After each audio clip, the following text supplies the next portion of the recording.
Good day, and we are the group 4, and I am Dulce Marcella. I'm the Cruz Roberto. And I'm Fundario Kobe. I'm Michaela Gozun. And I'm Cyrille, Jaye, and Hilario. And today, we will be tackling about the contents of sales speech by Philip K. Dick and its elements, context, and as well as to discuss to you what this story aims to tell. Sales Pitch is a story about the protagonist, Ed Morris, that is desperate to be at peace because of the aggressive advertising he has to endure every day on his commute between Ganymede and Earth. Sales Pitch is a science fiction short story by Philip K. Dick that is written in the 1950s that visualized the satire and intrusiveness of sales pitches. The fans detested the ending that why can't Ed Morris and Fazrad be friends in the end? But Phillips said he would also be criticized for a false upbeat ending. This is both the best and worst story in his collection. Sales Pitch was adopted as the forgettable episode Crazy Diamond in the first season of 2017 TV series Philip K. Dick's Electric Dreams. Sales Pitch is noted in the credits as the inspiration for the show. For the form of the work, the characters here are Ed and Sally Morris, as well as the Pascad robot.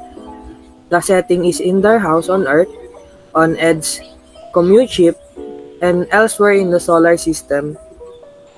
The conflict of the story is the excessive advertising in which Ed Morris is bombarded along the way by adverts and hounded to his door by sales robots.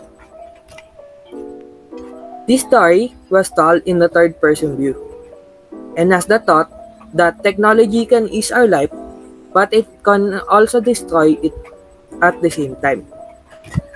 For the close reading of the work, Ed Morris is making his daily return commute from Ganymede to Earth.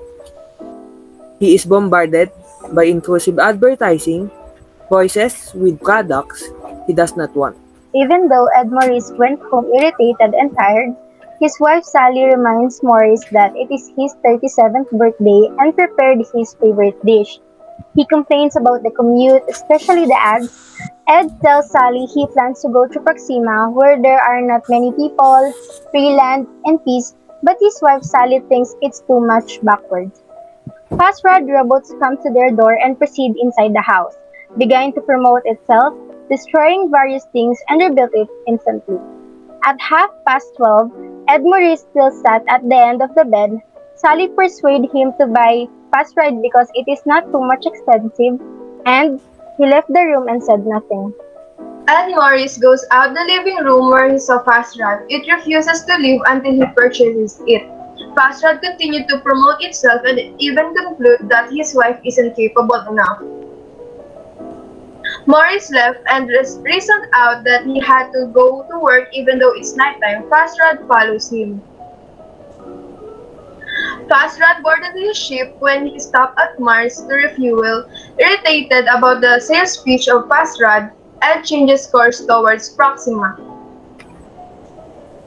The commute ship landed on Proxima and they can go back, would be plunged into the fiery mass and be consumed soon. Ed enjoys the vast peace until Fazrad appears and begins to promote itself again. And for the genre discussion, sales pitch is a story that highlights the obtrusiveness, the ubiquity, and impertinence of advertising in our consumer society. It is a short story made by humor, but it is actually scary as the protagonist is constantly plagued by the ads and advertising robots accompanies him every step until he reached his home. Sales pitch also shows that there is a threatening possibility to humans, that robots in the future designed for taking over all tasks, domestic and social fast-rod, just proceeds to promote itself into it, despite of all rejection and resistance. But in the end, the protagonist can accept the new generation and new inventions of the new world. Unlike Sally that it is contented, it is good to accept change because change is inevitable in life. And that's all for our presentation. Thank you for watching.